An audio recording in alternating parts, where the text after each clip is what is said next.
So, a lot of you guys know that the newest song I wrote for Wholesale Fitness is titled Inner Demons.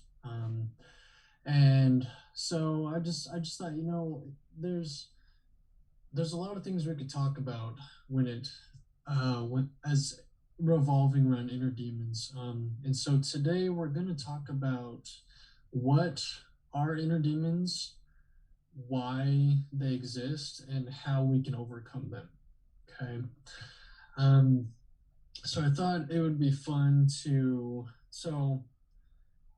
some of you know that I wrote like a script to the song. And so I thought for those that haven't heard it or read it, I thought it'd be kind of fun to share it with you guys and to, um, kick off the conversation that way.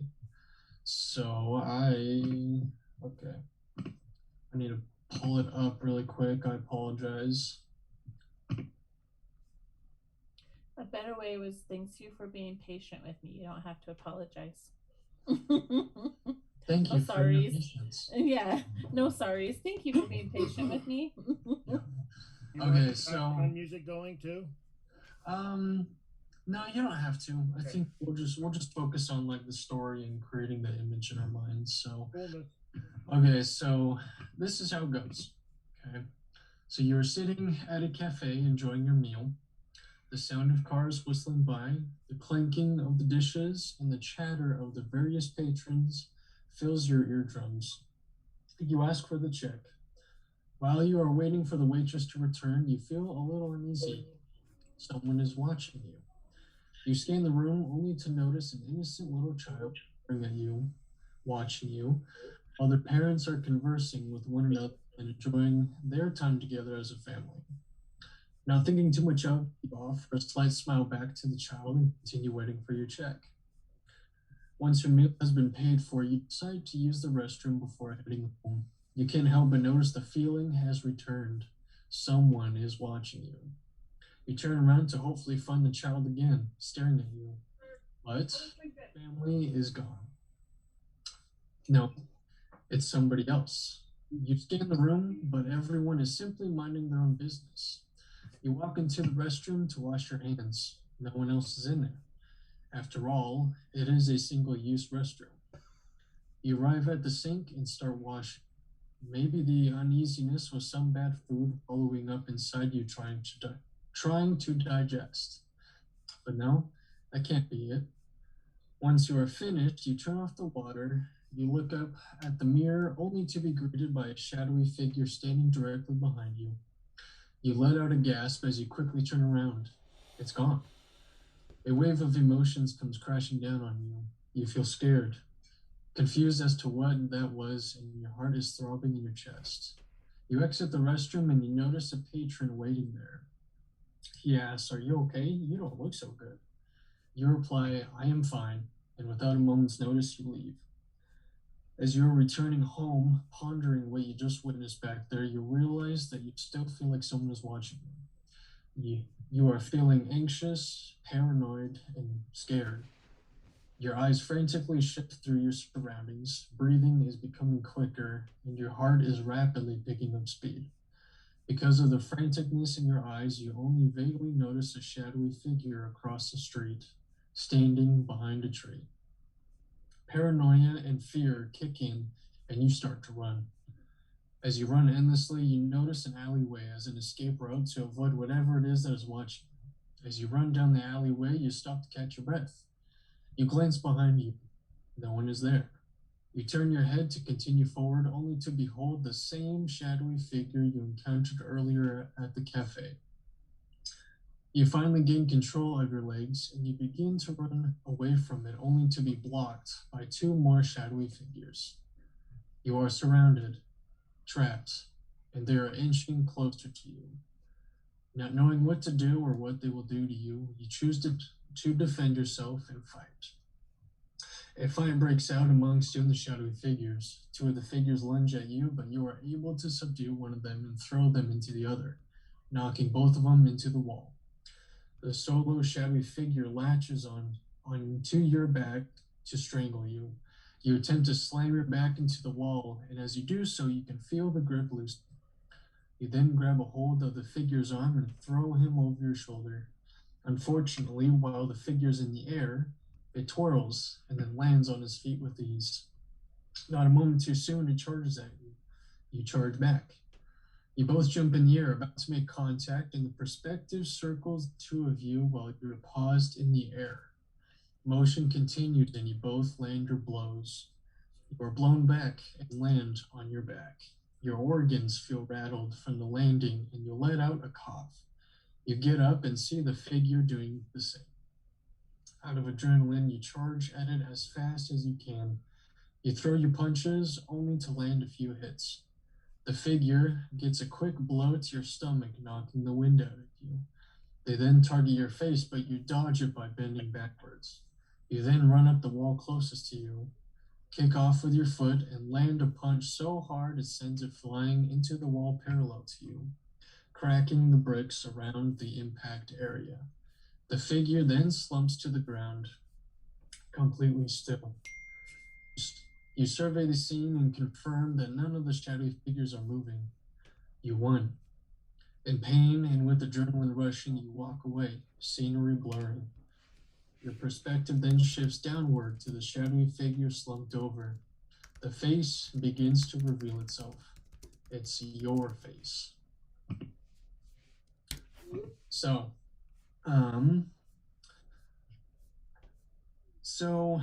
what, I guess just a tangent away from that, when we talk about inner, we normally, the word inner is within us.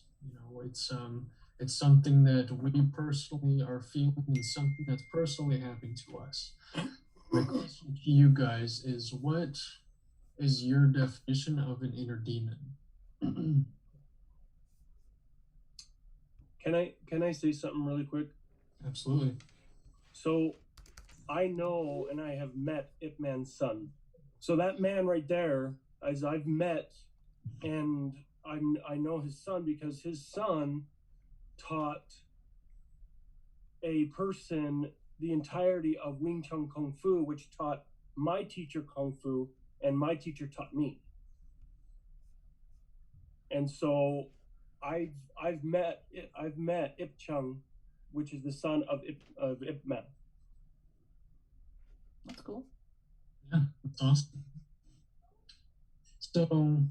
So what do you guys think? What are inner demons? Have you ever maybe experienced what an inner demon is? Are you yourself battling inner demons? Like what is an inner demon? I not to distract, but I thought the question you were going to ask are you an inner demon? That's what I thought you were going to ask. Yes, Daryl, you are an inner demon, but that's not where he's going with this. I think we can actually act like an inner demon because of the fact that our brain is always going, telling us I can't, and so we completely stop ourselves and we become our worst distraction and enemy. So yes, we can be our own inner demon. We are our own worst enemy. Mm-hmm. Truest of stories. So what does that mean? Why are we our worst enemy? Because we're harder on ourselves than other people are. We have this image that we may have put in our heads, but we also have an image that somebody else has put there. And it's something that we feel like we have to strive towards, that we have to achieve. And that's where your inner demon or your inner critic comes to play, is you're still trying to get to what other people think you should be, when what you need to get to is yourself, but the second version of yourself, you 2.0. Did you say YouTube? YouTube. I said you 2.0. Okay. I was like, what does YouTube have to do with anything? Come on, Betsy, follow along. I'm trying. Zan, inner demons. You've got thoughts. Perhaps you're not wanting to share them. Inner demons, and the way I see them, is just any kind of struggle that you have, anything that you're struggling with. Logan, Tim, Peter. any kind of roadblock that you come across. And something more specific that challenges your full potential. I honestly kind of feel, for me, it's the static that's in my head telling me, you can't do that. Why do you think that anybody would care if you do that? To me, it is fighting and reversing the inner static, the inner thought processes are constantly going. Whether you can try as much as you want to have a mind of steel, but there's always going to be that static in your head that's going to tell you you can't do that. Why do you think you can do that? You've never been able to before, so why do you think you can now? I would think that that's the worst for me. That's where my worst demons are, and it usually happens at night when I'm trying to go to sleep. Mm-hmm. Daryl, Tim, do you guys have any thoughts? So inner demons for me, this is a deeper concept, or perhaps one that I've been actively battling for 10 years. In fact, this year, 2021, marks 20 years from the time, well, I mean, maybe just cut to the chase. September 10th, 2001 was my very first day of law enforcement. And so the next day, 9/11, terrorist planes hit the Twin Towers. I was a brand new rookie cop and didn't even have my uniforms yet. And sitting in briefing 7 o'clock in the morning in graveyards, one of the officers from graveyards was in the gym working out, and he comes in and he's like, "Hey, some idiot just launched a plane in the side of the Twin Towers," and literally there was a 20-minute conversation of, what type of intelligence does it take to fly a plane in the side of a big building when the second plane hit the second tower, and it went dead quiet in that briefing room because everybody knew instantaneously what was going on. And the face of law enforcement changed that day. And the interesting thing is that was day 2 for me. So I spent my first couple months dealing with the aftermath of 9/11, and quite literally responding to calls where people thought Osama bin Laden himself was riding a moped distributing candy on Halloween, stopping a station wagon with 2 live sheep in the back of it, and asking the Middle Eastern men what they were doing with it, and basically said, "Well, this is dinner tonight, we're going to a barbecue." And looking at my field training officer, my FTO, I'm like, "Is that against the law?" And he looks at me, he's like, "What do you think?" I'm like, "I mean, it's not animal cruelty, they're just going to eat them." So, and then the FBI basically calling up and being all sorts of angry because we didn't do more with that, because apparently anthrax gets smuggled into the country in sheep somehow, right? So the difficulty, meaning this is 20 years of my criminal justice career. This is 20 years of post-traumatic stress disorder, because I graduated the police academy in May of 2001, so quite almost exactly 20 years ago, and I can identify trauma beginning in the academy and definitely being present by February of 2002. I've said before that my 2 youngest children have never known me PTSD free. My oldest daughter, born in 1996, knew who I was before I developed post-traumatic stress disorder, but my 2 youngest kids have no clue who I was because they quit coming around about the time I started getting healthy. So inner demons. My inner demons go as deep as feeling such deep, intense pain that the only choice that I felt like I could make was to take my own life, because I could not see an end to the pain. I didn't want to die. I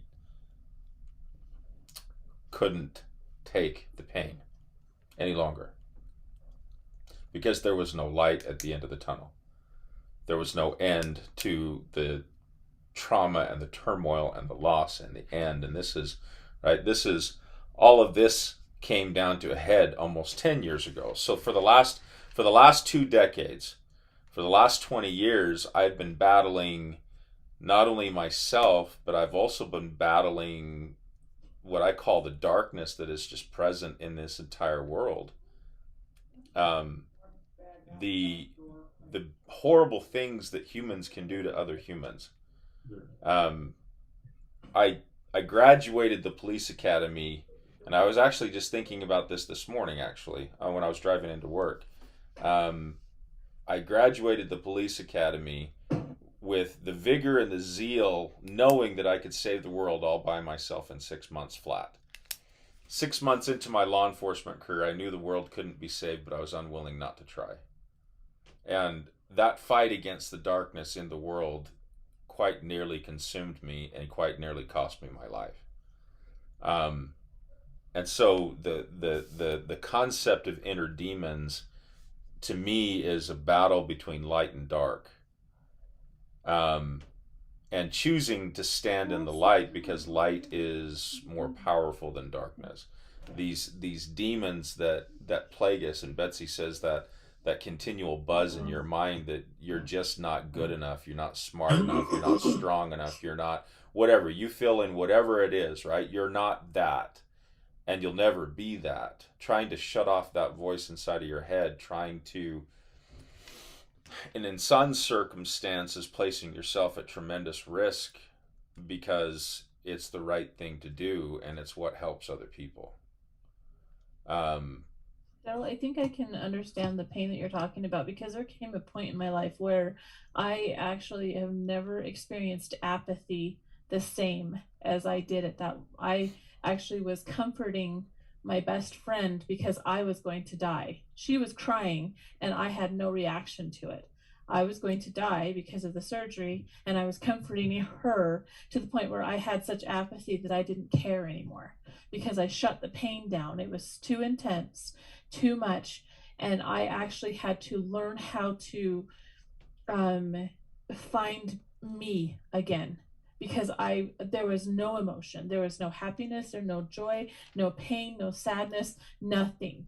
It was complete. I was dead inside. And that in and of itself is kind of like wanting to take your life, because if you're dead inside, what if you don't feel anything? Then you know what I mean. And so I had to reinvent myself, and that was one of the most painful things I've ever had to do, is trying to figure out what really does make me sad.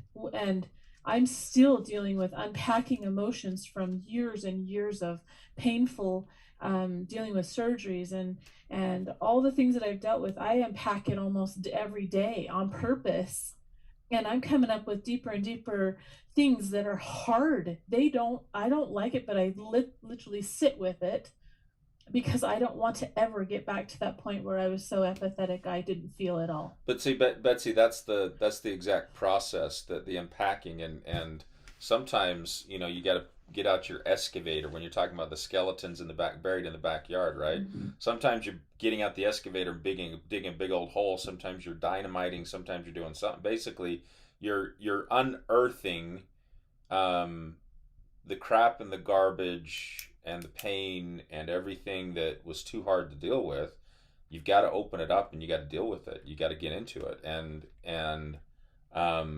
the significance, I guess, of my story is, 10 years ago in July of 2011, that was the worst month of my entire life. 2011 was the darkest, deepest, hardest, most painful year of my entire life.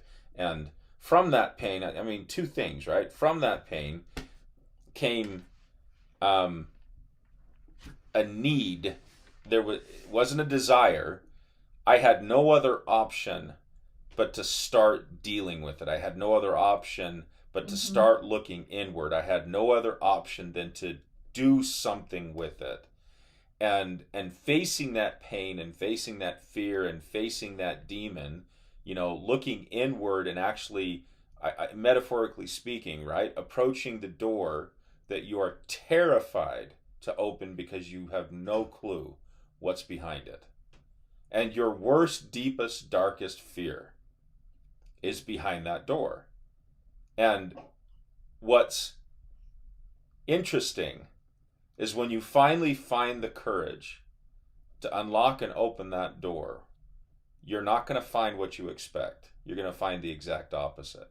For me, my deepest, darkest demon was associated to my own individual value as a human being, as a father, as a husband, as a law enforcement officer. When I left with post-traumatic stress disorder, my entire identity was ripped literally from my chest. And I spent years lamenting and feeling like I was robbed of the only career, the only job, meaning I couldn't sleep at night because I was so excited to go to work. It was like Christmas night. It was like Christmas Eve, and I was 5-6 years old. And I knew it was Christmas Eve, and the next day was Christmas. And you guys remember that Mom and Dad used to put all the presents out on the couches because they had 8 kids, and how do you wrap presents for 8 kids? And Tim and I, and probably dragged a couple of the younger siblings into it. We used to wake up, 2 or 3 different times in the night and go peek at what was laying on the couch, right? And the concept and the excitement of the fact that the next day is Christmas and you'll be able to see all of these exciting things. I couldn't sleep then. It was the exact same feeling, but this was my job. I identified with this job deeper than most things I've ever identified with in my entire life. I was a damn good cop. And the world was safer because I was a damn good cop. And that was torn away from me because I had no understanding of the pain that I was dealing with. My own value, my path of post-traumatic stress disorder led to the deepest pain. It led to a divorce. It led to the loss of family, of friends, of everything. In July of 2011, in the matter of 2 weeks, I lost everything I loved. Everything that mattered to me was gone in 2 weeks. Except for this part of your family, we weren't gone. Except for this part of the family. Daryl and I can speak from the same language because I've been through a divorce also. But at that point, you only can concentrate on what you've lost, what you're losing. And it takes somebody to kick you in the rear end to turn you around and say, you know what? You haven't lost everything. We're still here. And Dad stepped in at one point and during my darkest hours, my demons, and basically said, we are here for you. We will be here for you. It even got to the point where I was trying to hang on and support and still keep a house and keep 5 kids and juggle the frantic disability of my ex-wife's bipolar disorder that she completely disowned or owned, excuse me. And my dad said, you know what? You are going to move in here. You're going to move in and we're going to help you through this. It wasn't until somebody shook me a little bit that the demons started to become better because I wasn't alone. At the time, that's all you can think about is what I'm going through. It's that battle that Logan was talking about. You're fighting this battle. You are literally fighting for your life, or you think you're fighting for your life, right? Well, there is a literal fight for your life. There is a literal fight for the light that's within you and the value that's within you because these things, it's interesting that so many people here can identify with such deep, debilitating pain, but yet we're all here. I shaved my head. Well, Daryl, I remember a couple of times that you were living with me and I would come home and you would need a hug and my ribs were being crushed because you were dealing with such intense anger and pain but I would just bear it because I knew you needed it. And so I think that that's kind of, I'm glad that I don't know what it's like to go through a divorce, but I know what it's like to die. I know what it's like to go through 13 major abdominal surgeries and not be able to have children. So we all, go through losses, but it is nice to know that we have people to count on.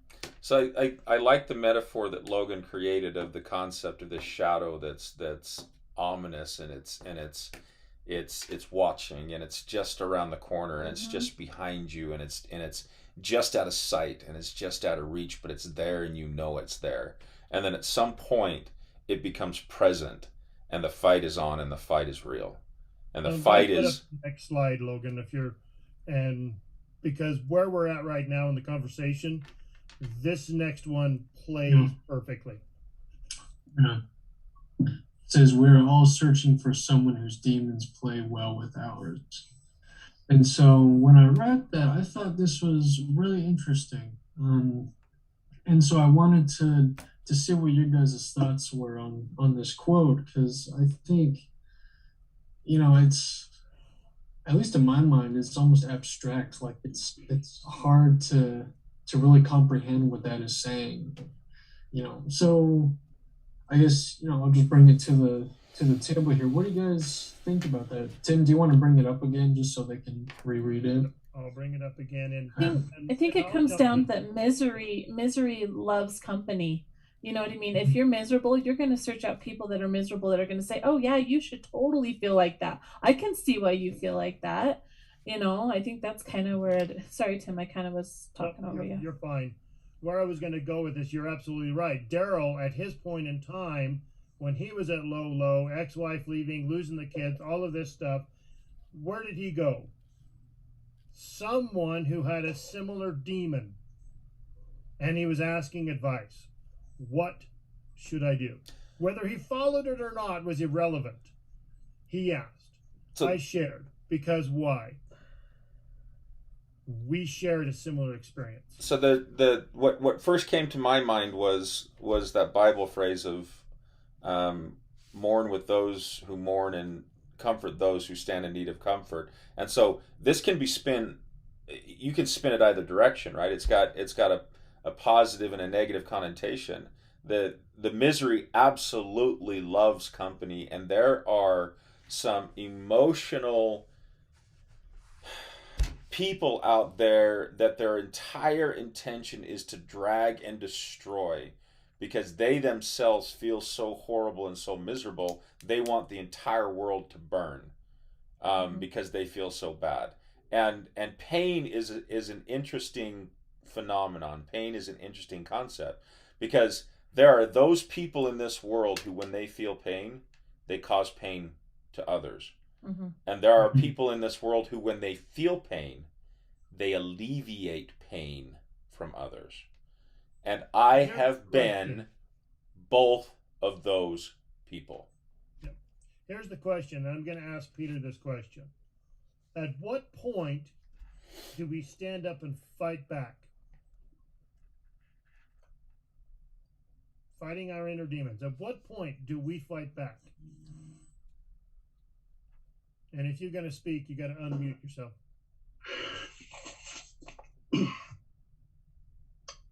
At what point do we fight back?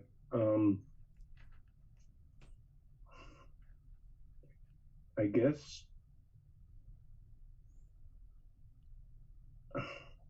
guess when you get to the point where you have had enough, you recognize that whatever's happening isn't working. Or it's not worth it to you anymore. True, yeah. Or you also recognize that you're worth fighting for. And those things that perhaps that you've been pursuing that you thought were so damn important mean absolutely nothing. And same question. Can't run from them anymore. I'm kind of going through that right now myself, so I kind of, I'm getting to that point where I kind of realized I need to fight back instead of run. My anxiety, that get so bad I get physically sick and I can't even get up in the morning has had me get to the point of suicidal. And at that point, I have to quit my job and run, because being at home and laying in bed and watching YouTube all day is my only escape from those demons. And the past 3 months without a job has been awful. I can't live like that. I can't, try to scrounge up every little last bit of money I can to pay bills is ridiculous. And that's been extremely hard. And, when I finally get a new job, I can't keep running. If I get that anxiety back again that I get from working, I can't keep running because I can't keep living like this. So as soon as you can't run anymore, you got to fight back. Well, and there's a point in time in which some of us stop and fight, and there's a point in time in which some of us get backed into a corner. And when you get backed in a corner, you have 3 options. You can fight, you can freeze, or you can fall down into a fetal position and come what may, right? So I think the concept, I think the power behind this, right? My path has been 20 years in the making. Tim's path started about the same time. Betsy's path started, what are you at right now, Betsy? 30 years in the making or longer? Are you talking about my marriage, or? No, I'm not talking about your marriage. I'm talking your path of pain, the path of demons, right? Yeah. If not from birth. Right. So yeah. Because I am 49, I'm not 30, but thank you for thinking. Right. So just for the record, Tim's the oldest at. Amy's the oldest. I'm 50. No, I mean of people present. Did you just turn? Oh, see, it's the old guy coming at me. Yeah. Right. Tim, then Betsy, then myself, then Peter, then Philip is the birth order. So the point that it's taking forever to get to, I guess, is let me reemphasize, we're all here. But yet we've been talking, every last single one of us have been talking about this deep, difficult pain and these barriers. And I sit here, when I not reminisce, but when I go back to those days, I remember those days, and I remember how hard they were, and I remember how difficult it was, and I remember, and you weren't going to live through it. But what I remember are the simple things. Like, for instance, driving down the freeway in a Volkswagen Jetta that I was paying almost $400 a month for because my credit was so bad that I had this junker car anyway, and looking out of the window, and it had rained and the clouds were parting and the sun came down on the mountains, and it was one of the most gorgeous things I've ever seen in my whole entire life. And it came at a time of such tremendous darkness. And it was such a beautiful thing. And as stupid as it sounds, Coca-Cola makes 16-ounce cans of Coke. And in law enforcement, I specialize in alcohol enforcement. And when you arrest a drunk, oftentimes they're drinking tall boys. And all I know is I went into the gas station one day. It was after I was done being a cop. Again, life is getting harder and harder and harder. And there it is, the 16-ounce can of Coke sitting in the fridge at the gas station, the convenience store. And that bright ray of sunshine, that stupid 16-ounce can of Coke, got my rear end out of bed for 6 months because I looked forward to that one thing. And that built on something else, and something else built on something else, and something else built on something else. And I repaired relationships, and I made new relationships. And I could see that people were surrounding me, and I could see success, and I could get engaged in things, and I could gain control. And little by little, piece by piece, that darkness went away. And so that concept of that metaphor of finally stopping and facing your demon and overcoming it, overpowering it, and standing, rising, triumphant over this thing that has terrified you for so long.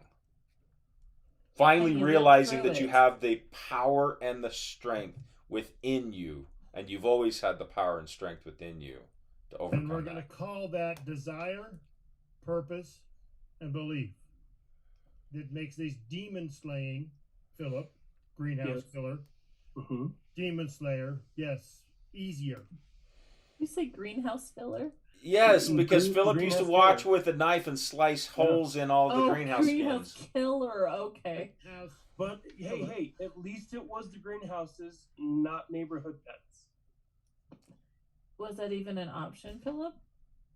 I'm not telling. No.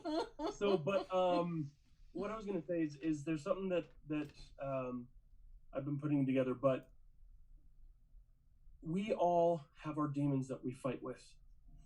We are fighting ourselves, but a lot of people look at that as a bad thing. When you're fighting with, it means worth fighting for.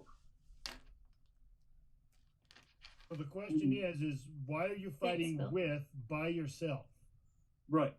But it gets even deeper. When you finally get to the point to where you're fighting back and you know that you're worth fighting for, you can start to see that you really are good enough. Now, with that, there's something that I'd like to read, if that's okay, Absolutely. and then I'll let you know who the author is.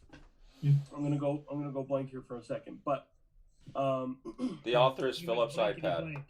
He's It not said- typing. Beep. it says one of the hardest things I have done is to accept who I am, my flaws, my strengths, my mistakes, and even my accomplishments. Some of that sounds weird, doesn't it?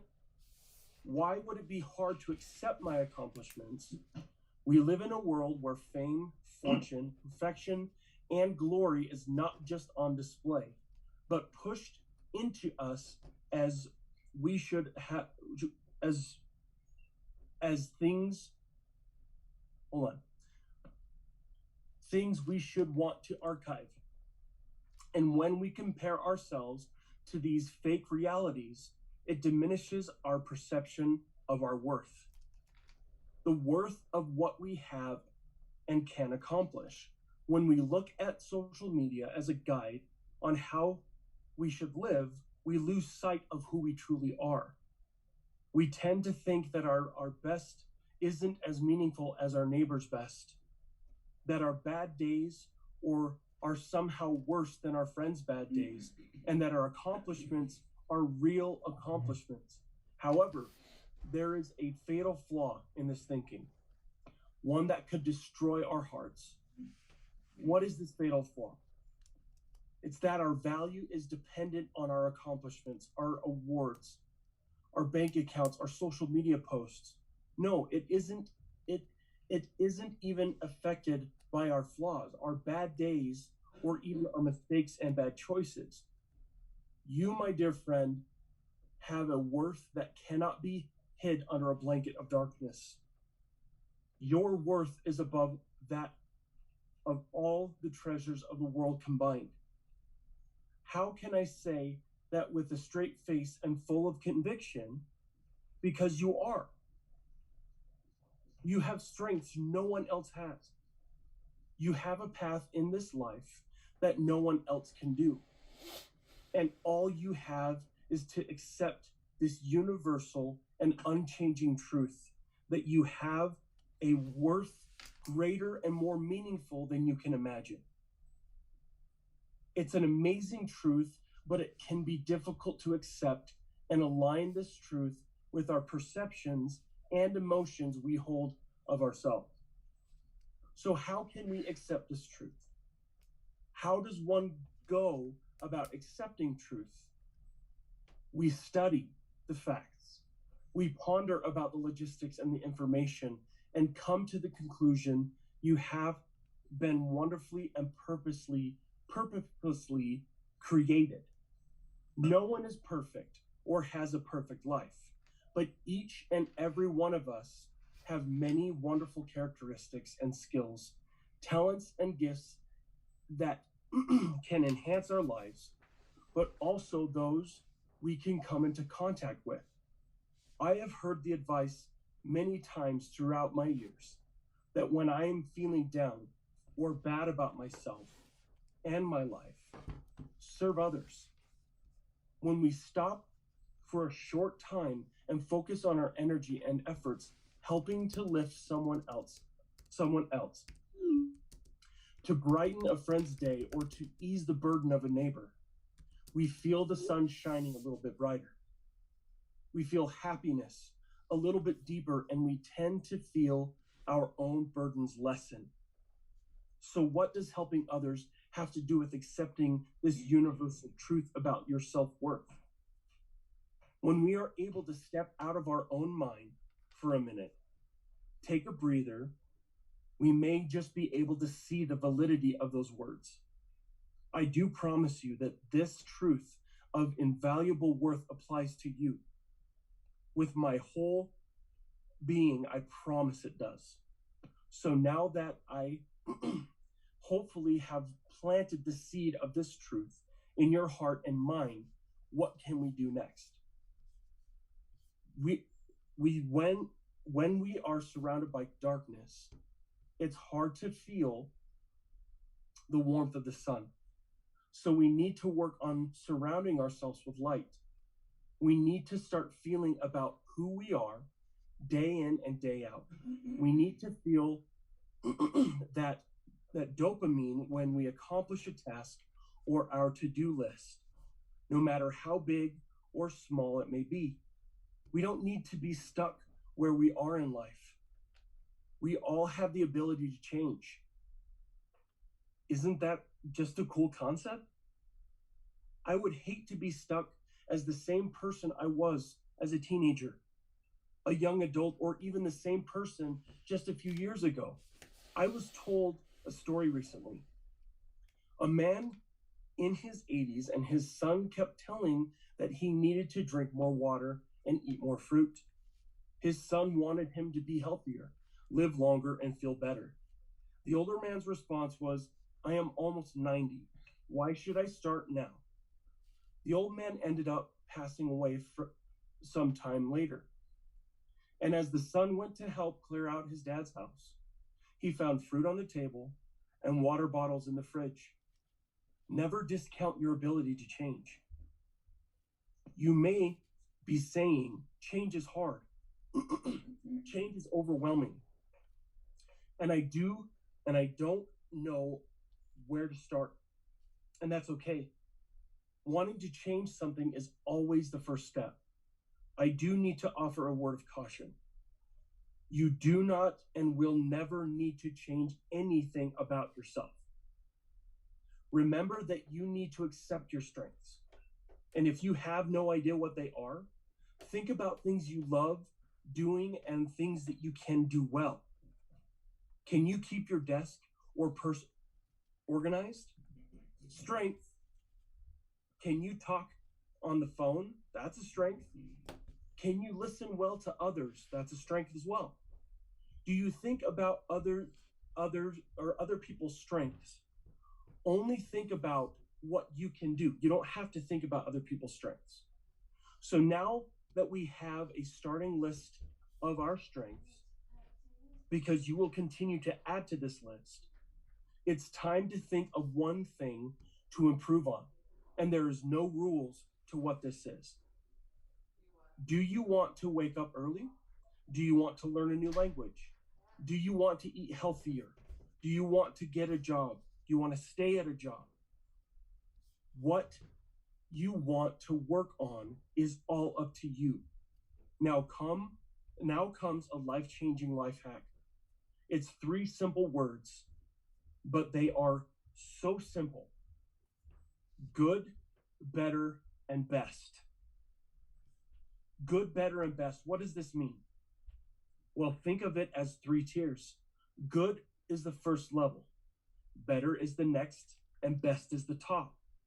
When we first start to change any effort, and progress is good, and good is enough. I need you to say that good is enough. Oh, how I want to understand this concept. It might look something like this. If all you can do is start waking up early in the morning, is hearing your alarm go off, and you go back to sleep, that is good enough. The more and more you hear the alarm and wake up, the habit begins to grow inside your body and mind. You begin to start to be more awake each time your alarm goes off. Then you start waking up without your alarm, and you start getting out of bed. When we focus on getting these small but good steps towards the change, we allow change to happen within us. When we allow ourselves to grow, we accept that we may fall. We may stumble, but that's okay.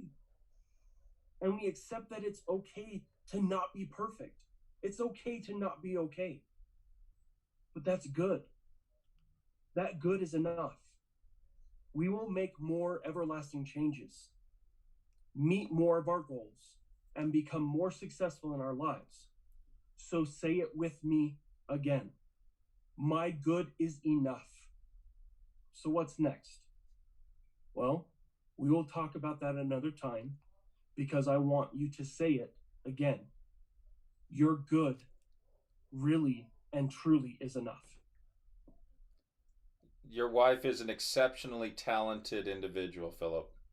Absolutely. That was Samantha? That is Samantha. Wow.